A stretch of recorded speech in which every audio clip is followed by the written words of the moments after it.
આકાશવાણીના ગોધરા કેન્દ્ર પરથી પ્રસ્તુત છે ખેડૂત મિત્ર માટેનો ખાસ કાર્યક્રમ કિસાન વાણી. કાર્યક્રમ સાંભળતા સૌ ખેડૂત ભાઈ બહેનોને આપણા દોસ્ત કેતન રાવલ તેમજ પારુલ રાવલના નમસ્કાર.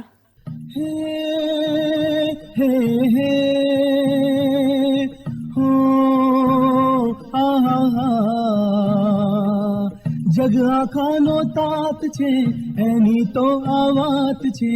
જગ આખાનો તાત છે એની તો આ વાત છે. જગ આખાનો તાત છે એની તો આ વાત છે. જગ આખાનો તાત છે એની તો આ વાત છે. ધરતીનો છે છોડું મનડું એનું ભોળું. ધરતીનો છે છોડું મનડું એનું ભોળું. કથા છે ભાઈ કથા છે ખેડૂતોની કથા છે. વ્યથા છે ભાઈ વ્યથા છે ખેડૂતોની વ્યથા છે. ખેડૂતોની અમૃત વાણી કિસાન વાણી. કિસાન વાણી કિસાન વાણી કિસાન વાણી. બેઠે હા આ શિયાળો આવી ગયો. હા, હવે હા, એ તો મને ખબર છે શિયાળો આવી ગયો તો શું કરું. પણ શિયાળો આવી ગયો તો શિયાળાની અંદર છે ને હવે આપણે ખાવામાં બરાબર ધ્યાન રાખવાનું. હા, એ તો મને ખબર જ હતી કે હવે શિયાળો આવ્યો એટલે મારું કામ વધી જવાનું. જેમ શું કોમ વધી જવાનું? શિયાળો આવે એટલે કામ વધી જાય ને, કપડાં ધોવાનું કામ વધી જાય, ખાવાનું વધી જાય. એટલે ખોરાકી વધી જાય એટલે એમ? હા, કામ વધી જાય શિયાળામાં. અરે ભાઈ, આપણે શિયાળા વગર 1.5 રોટલો ખાતા હતા અને શિયાળાની મેં ગાડી થોડી ટાળ વધારે લાગે એટલે 2 રોટલા ખવાય. 2 કે 5? 5 રોટલા? હા, એ તો 2 ટાઈમના થાય ને. 2 ટાઈમ ને તો પછી આ તો એક જ જણ 5 રોટલા ખાય કોઈ સાંભળે તો પછી કેવું લાગે? ના, ઘણા લોકો ખાય છે. હા એમ? હા, એ 5 રોટલા ખાઈએ ને તો 5 રોટલા પચાવવા પડે, એવી મહેનત કરવી પડે. પથરા તોડીએ છીએ આપણે. પણ નાના નાના રોટલા હોય ને રમકડા જેટલા એટલે. અરે ભાઈ, રોટલો તો રોટલો જ હોય ને, પાછો નાનો એ રોટલો કહેવાય. હા, નાના નાના ભાખરી જેટલા. અલ્યો, એવા તો પછી 10 રોટલા ખવાય. બાકી આપણા ગામડાની અંદર તો જે કલેડાન માપનો રોટલો બને એવા માણસને બરાબરની ભૂખ લાગી હોય તો બહુ 2 રોટલા ખાય. હે, પણ હવે મીઠી એ તું રોટલા ઘડવાની મેં ગાડી જો તો થાકી જાઉં, એમાં કોમ વધી જવું હોય તો પછી અમારે તો આ શિયાળો આવે તો એ ભૂખ જ વેઠવાની. મેં કંઈ તમને ભૂખ વેઠવાનું કહ્યું? હું બનાવવાની છું ને. અને બીજું કે કામ વધી જાય એટલે આ પેલું બધું બનાવવાનું ને, શું એ બધું કહેશે એને હું નામ ભૂલી ગઈ છું. શું બનાવવાનું? હા, અડદ પાક, મેથીના લાડુ, એ બધું બનાવવાનું ને. એ તો વાહનો બનાવવાનો. હા, એની વાત કરું છું. હા, તો એ તો ભાઈ બનાવીએ તો ખાવા મળે ને ખાઈએ તો આપણી મજબૂતાઈ રહે, આપણા પગ છે ને ઢીલા ના થઈ જાય.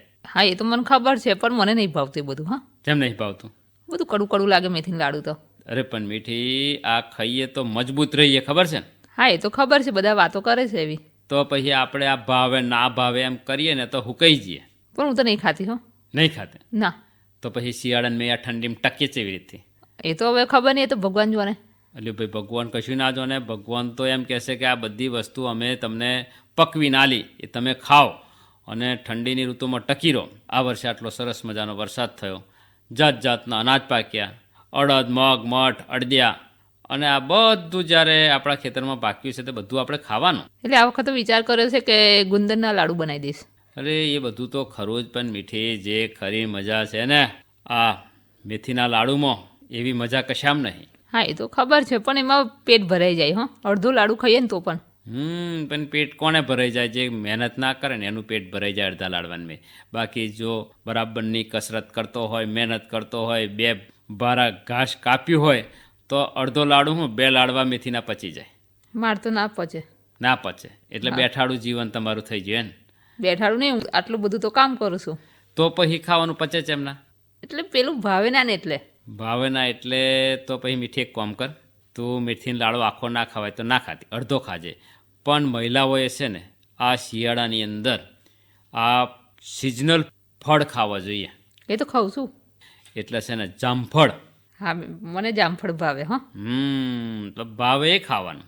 પણ ઘણી વાર દોતમાં ભરાઈ જાય ને ત્યારે કંટાળો આવી જાય, પછી એને કાઢ કરવો પડે. બિયા કાઢ કરવા પડે, પણ એ બિયાવાળો જામફળ હોય ને એ ઉતાવળથી નહીં ખાવાનો, શાંતિથી ખાવાનો, નાનો નાનો ટુકડો પાડવાનો અને પછી ખાવાનું. સીધું મોઢું નહીં મારવાનું જોંફળને, ચપ્પાથી કાપી નાખવાનું, ચીરીઓ પાડવાની અને બટકું બટકું ખાવાનું. પછી હું તો શું કરું, બિયાવાળો ભાગ ફેંકી દઉં, ઉપર ઉપરથી કાપી કાઢું. પણ મીઠી કહેવાય છે કે આ બિયા છે ને આપણા પેટમાં જાય ને તો આપણું પાચન તંત્ર સુધારે. એ જામફળના બિયા પેટમાં જાય, આંતરડાની અંદર જે બધો મળ હોય ને બધો ખોતરીને બહાર કાઢે. હા, એ તો ખબર છે કે પાચન તંત્ર માટે સારું. પાચન તંત્ર માટે સારું. પણ હવે આ બધા શોખીનો જામફળ ખાવું છે ખરું, જામફળ સારું છે એટલે ખાવાનું, પણ બિયા કાઢી નાખે એવું ના ચાલે. એટલે અત્યારે છે ને એવું સંશોધન થયું છે કે બિયા વગરના જામફળ મળે છે. હા, મોટા મોટા મળે છે, પણ એમાં મજા નહીં આવતી. મજા નહીં આવતી ના, પણ એમાં પેલો બિયા તો આવતા નહીં એટલે ખાવાની મજા ના આવે. પણ મોરા મોરા હોય છે.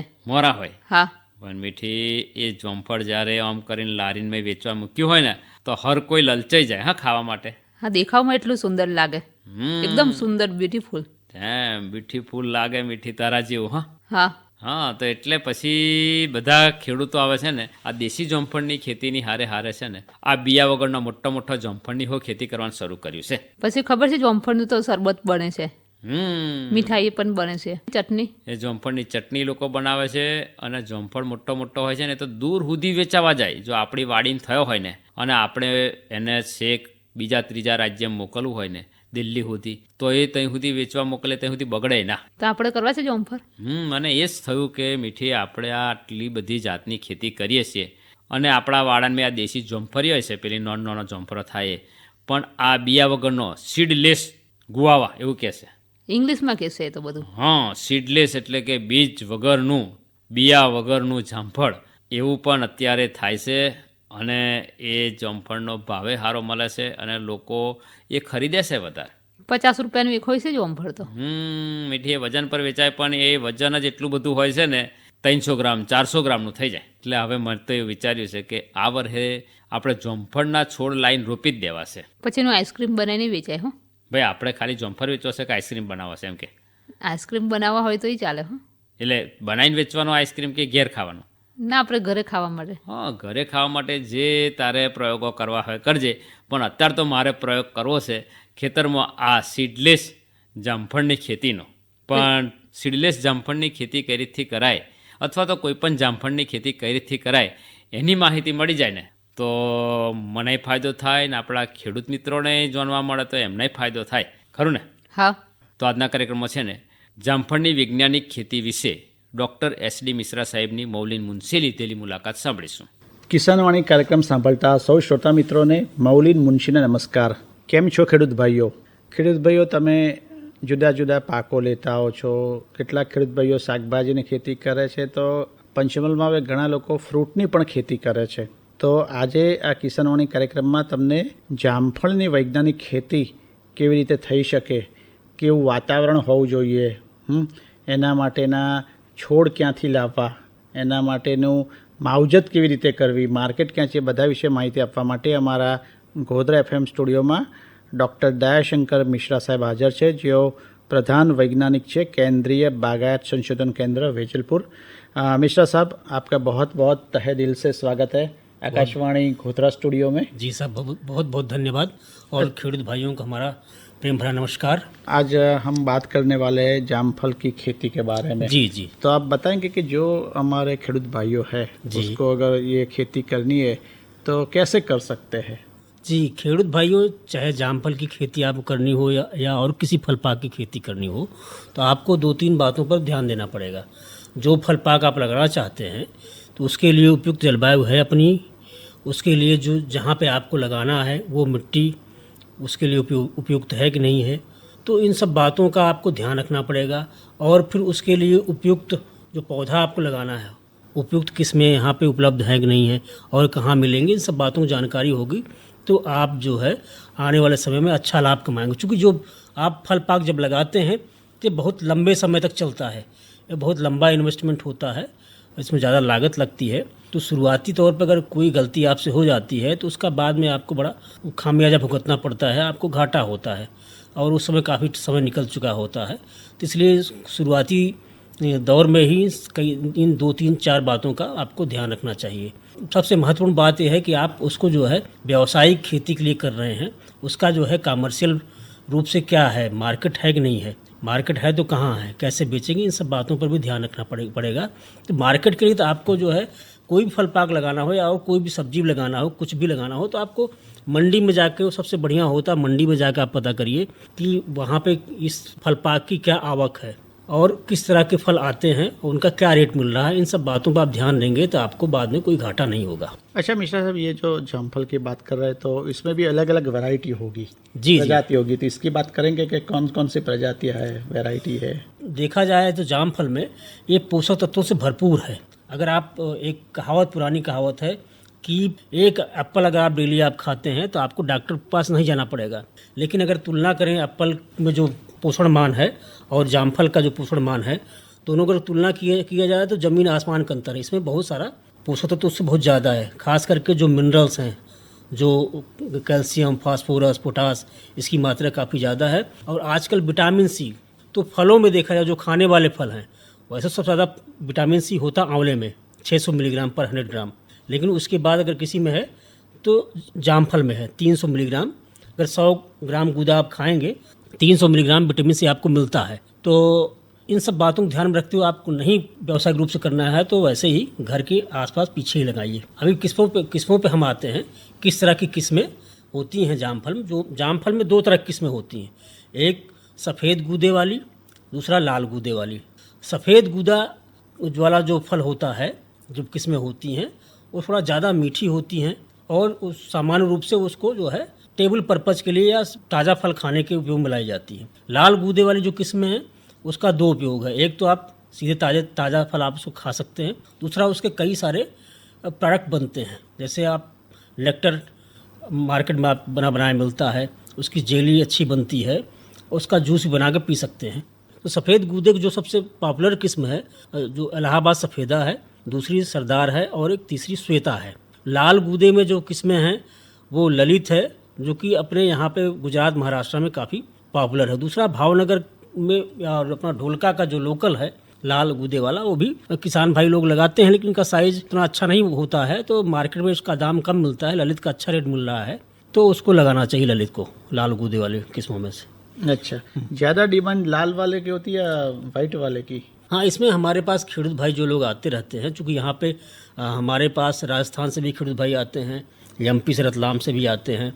तो जो इधर एमपी से या राजस्थान से आते हैं वो लोग ज़्यादातर सफ़ेद गूदे वाला प्रेफर करते हैं खाना। लेकिन अपने गुजरात के जो ज़्यादातर लोग लाल गूदा वाली किस्में हैं उसको खाना पसंद करते हैं, क्योंकि उसमें जो लाल गूदा होता है वो क्यों होता है, उसका एक कारण है, एक लाइकोपिन पिगमेंट होता है।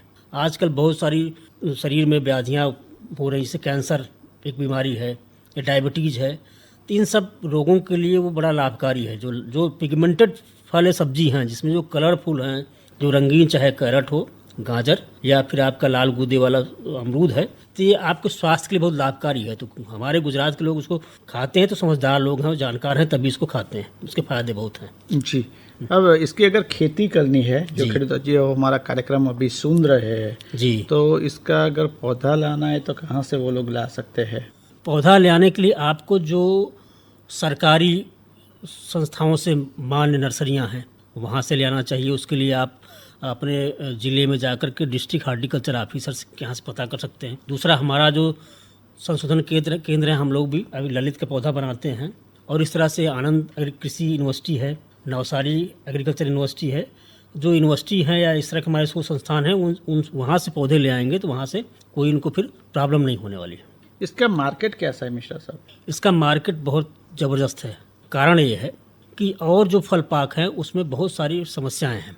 जैसे आंबा का मार्केट खूब है, आंबा लोग अपना ज़्यादा खाना पसंद करते हैं। आंबा का बहुत सारा प्रोडक्ट बनता है, लेकिन आंबा में ज़्यादा जो किस्में हैं, एक साल फल आता है, एक साल कम आता है, तो उसमें रोग व्याधियाँ बहुत हैं। पैसा खर्च करना पड़ता है छिड़काव के लिए, कीटनाशकों के लिए, फंजीसाइड के लिए। तो उसकी तुलना में देखा जाए तो ये काफ़ी हार्डी स्पीसीज है। तो इसमें कीटनाशक का यूज़ नहीं करना पड़ता है जामफल में? जामफल है, इसमें 3 सीजन में फूल आते हैं। मार्च अप्रैल में फूल आता है, उसका फल अगस्त से लेकर अभी मिड अक्टूबर तक पकता है। तो ये जो फल होता है, जो बारिश में फल पकता है, इसमें फल मक्खी आती है और इसका फल का साइज छोटा होता है, मीठा कम होता है और उसको लंबे समय के लिए आप रख नहीं सकते। लंबे समय के लिए आप रख नहीं पाएंगे तो आप लंबे समय उसको बेचना बड़ा मुश्किल होगा, ठीक है। और इस समय लोग लेना भी कम प्रेफर करते हैं, तो ये वाला फल नहीं लेना चाहिए। जो बारिश के टाइम फूल आता है जुलाई अगस्त में, ये अभी ठंडियों में पकेगा, अब पकने वाला, अक्टूबर लास्ट से फरवरी तक पकता रहेगा वो। इसमें क्या फल का साइज ज़्यादा होता है, उसकी चमक ज़्यादा होती है, उसकी भंडारण क्षमता भी ज़्यादा होती है, उसमें पोषक तत्वमान भी ज़्यादा होता है। तो ये वाला फल लेना चाहिए, जो बारिश में फूल आता है, ये फल लेना चाहिए। इसके लिए क्या करना पड़ता है, इसके लिए जो है क्रॉप रेगुलेट करते हैं, बाहर नियंत्रण एक विधि है। इसके लिए क्या करना है, जनवरी महीने से जो अपनी भारी मिट्टी है, जनवरी के महीने से जो पुराने बाग हैं पानी देना बंद कर देंगे, तो जो नए कल्लों पर जो फूल आते हैं उसी फल बनते हैं, तो सारे फूल या फल वो सब झड़ जाएंगे। जब बारिश स्टार्ट हो तब बारिश में अगर बरसात नहीं होती है तो पानी दें, अथवा बरसात में पानी मिल जाएगा तो अपने आप नए कल्ले फूटेंगे, उसमें फूल आएगा, फल बनेगा, वो जो ठंडियों में पकेगा। दूसरा तरीका ये है, टोटल ग्रोथ है, जितनी बढ़वार है, जो पुरानी शाखाएं हैं पतली जिसमें फूल फल आता है, उसका 50% जितनी बढ़वार थी पिछले साल की, उसका 50% मई लास्ट में काट दें। काटने के बाद उसमें जो है सड़ी गोबर की खाद और जो रिकमेंडेड फर्टिलाइजर का डोज है उसको डालें और सिंचाई करें, तो नए कल्ले बनेंगे। जुलाई अगस्त में फ्लावरिंग होगी और उसका फल पकेगा ठंडियों में। इसकी प्राकृतिक खेती भी हो सकती है ना, नेचुरल फार्मिंग? हाँ, नेचुरल फार्मिंग हो सकती है, क्योंकि इसमें कीट और व्याधियाँ कम लगती हैं। तो वही मैंने जो बताया, अगर आप बारिश फल नहीं लेंगे तो इस समय कीट व्याधियाँ जो है ठंडी वाले फल में कम लगती हैं, तो नेचुरली आपको छिड़काव कम करना पड़ेगा, ठीक है। और नेचुरल फार्मिंग के लिए भी उनके बहुत सारे उन्होंने फार्मूले बना रखे हैं कीटनाशकों के लिए और बीमारियों के दूर करने के लिए। तो उनका अगर कभी आता भी है, कोई कीड़ा लगता भी है, तो इसमें फल मक्खी लगती है, फल मक्खी के लिए फेरोमोन ट्रैप आता है, कुछ छिड़काव करने की जरूरत नहीं है। फेरोमोन ट्रैप आजकल मार्केट में बनाया आता है, किसान भाई उसको जो है अपने खेत में ले जाकर लगा दें, और जो नर मक्खी होती है अपने आप जाकर उससे मर जाती है, उसमें कोई छिड़काव नहीं करना पड़ता है। तो ज़्यादातर इसमें कीट व्याधियाँ कम लगती हैं, छिड़काव नहीं करना पड़ता है, तो नेचुरल फार्मिंग इसमें संभव है। इसकी जो संग्रह क्षमता है, क्योंकि अगर जो उसके जामफल के छोड़ पर से अगर जामफल तोड़ते हैं तो कितने दिन तक रख सकते हैं वो? जो सामान्य किस्में हैं, जो हमारी देसी किस्में इलाहाबाद सफ़ेदा सरदार है, इसको आप ठंडी के महीने में 3 से 4 दिन रख सकते हैं। लेकिन आजकल कुछ नई किस्में आई हैं, हालांकि वो हमारे सरकारी संस्थानों से नहीं है, इनकी भंडारण क्षमता 7 से 8 या 10 दिन तक भी है, तो बहुत अच्छा है। हाँ, तो इसलिए किसान भाई इसको ज़्यादा लगा रहे हैं। भंडारण क्षमता है, तो यहाँ से हम दिल्ली माल भेजना चाहें तो इतना दिन, बहुत 3 दिन हमारा माल पहुँच जाएगा, 2 दिन माल पहुँच जाएगा। इसलिए जो है हमारा कार्यक्रम सुन रहे जो किसान भाई है जी, उसको आप इसके बारे में कुछ और बताएंगे? हाँ, किसान भाई, जैसे हम बात चल रही थी कि किस तरह की मिट्टी चाहिए, किस तरह की जलवायु चाहिए, चूँकि ये जो हमारा जाम फल है यहाँ का फल नहीं है, बाहर से स्पेनिश के लोग जो है, पुर्तगाली लोग इसको यहाँ पर लेके आए, ये बाहर से ले आया गया फल है। जैसे शरीफा है, बाहर से ले आया गया फल है। बहुत सारे ऐसे फल हैं जो हमारा बहुत यहाँ पे रम बस गए, बहुत सारा होता है। आपका चीकू बाहर से ले आया गया फल है। तो ये सब हमें ऐसा लगता है कि यहीं का देश है, यहीं इसकी पैदाइश, ऐसा नहीं है, ये बाहर से ले आए गए हैं। तो ट्रॉपिकल, ये तीनों फल जो मैंने बताया, ट्रॉपिकल अमेरिका इसका ओरिजिन प्लेस है, मतलब वहाँ की क्लाइमेट जो यहाँ की हमारी क्लाइमेट उससे मिलती जुलती है। तो हमारी क्लाइमेट बिल्कुल उसके लिए सूटेबल है, अच्छी मानी जाती है। लेकिन बात आती है मिट्टी की, वैसे तो ये हार्डी पौधा है, किसी भी तरह की मिट्टी में इसको आप हो सकता है, लेकिन ऐसी मिट्टी जहाँ पर जल भराव की समस्या ना हो और जिसका पीएच मान 6.5-7 के आसपास हो और ऑर्गेनिक कार्बन ज़्यादा हो, तो पैदावार ज़्यादा होगी, गुणवत्ता भी फलों की अच्छी होगी। तो आज डॉक्टर दयाशंकर मिश्रा जी के साथ बात करने के बहुत मज़ा आया कि जामफल की वैज्ञानिक खेती किस तरह से की जाए, कैसी आबो हवा चाहिए, कैसी मिट्टी चाहिए, इसकी जो संग्रह क्षमता है वो कितने दिनों की हो सकती है, और ख़ास करके मार्केट की बात भी उन्होंने बताई, और पंचमहाल में भी उसकी खेती जो है किसान भाई कर रहे हैं। तो हमें बहुत मज़ा आया और बहुत रोचक जानकारी उन्होंने ये जामफल के बारे में दी। डॉक्टर मिश्रा साहब, आपका आकाशवाणी से बहुत बहुत धन्यवाद। जी, आपका खूब खूब आभार। મિત્રો, હમણાં આપ સાંભળી રહ્યા હતા જામફળની વૈજ્ઞાનિક ખેતી આ વિષય પર ડૉક્ટર SD મિશ્રાની મૌલિન મુનશીએ લીધેલી મુલાકાત।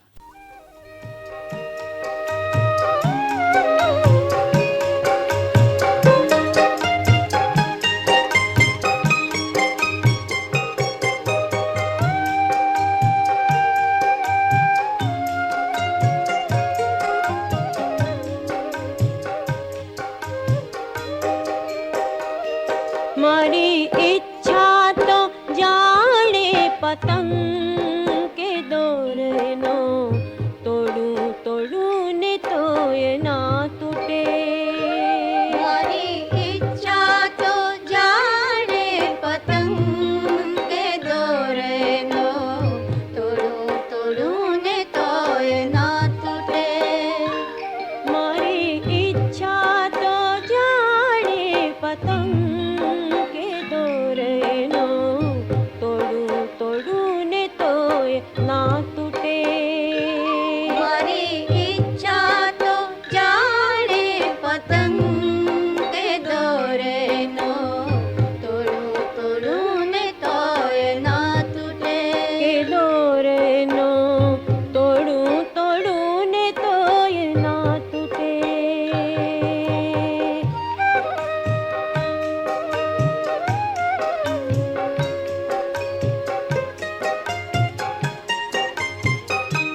તોય ના તૂટે મારી ઈચ્છા તો જાણે પતંગ કે દોરનો તોડું તોડું ને તોય ના તૂટે મારી ઈચ્છા તો જાણે પતંગ કે દોરનો તોડું તોડું ને તોય ના તૂટે કે દોરનો તોડું તોડું ને તોય ના તૂટે કે દોરનો તોડું ને તોય ના તૂટે કે દોરનો તોડું ને તોય ના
આકાશવાણીના ગોધરા કેન્દ્ર પરથી હમણાં આપ સાંભળી રહ્યા હતા ખેડૂત મિત્રો માટેનો ખાસ કાર્યક્રમ કિસાન વાણી. અનાજના કાર્યક્રમમાં આપની સાથે અમો હતા કેતન રાવલ તેમજ પારુલ રાવલ. हे हे हो आहा जग आखानो तात छे एनी तो आवात छे जग आखानो तात छे एनी तो आवात छे जग आखानो तात छे एनी तो आवात छे जग आखानो तात छे एनी तो आवात छे धरती नो छे छोरो मनडू एनु भोळू धरती नो छे छोरो मनडू एनु भोळू कथा छे भरी कथा छे ખેડૂતોની કથા છે વ્યથા છે ભરી વ્યથા છે ખેડૂતોની વ્યથા છે, ખેડૂતોની અમૃત વાણી, કિસાન વાણી, કિસાન વાણી, કિસાન વાણી, કિસાન વાણી.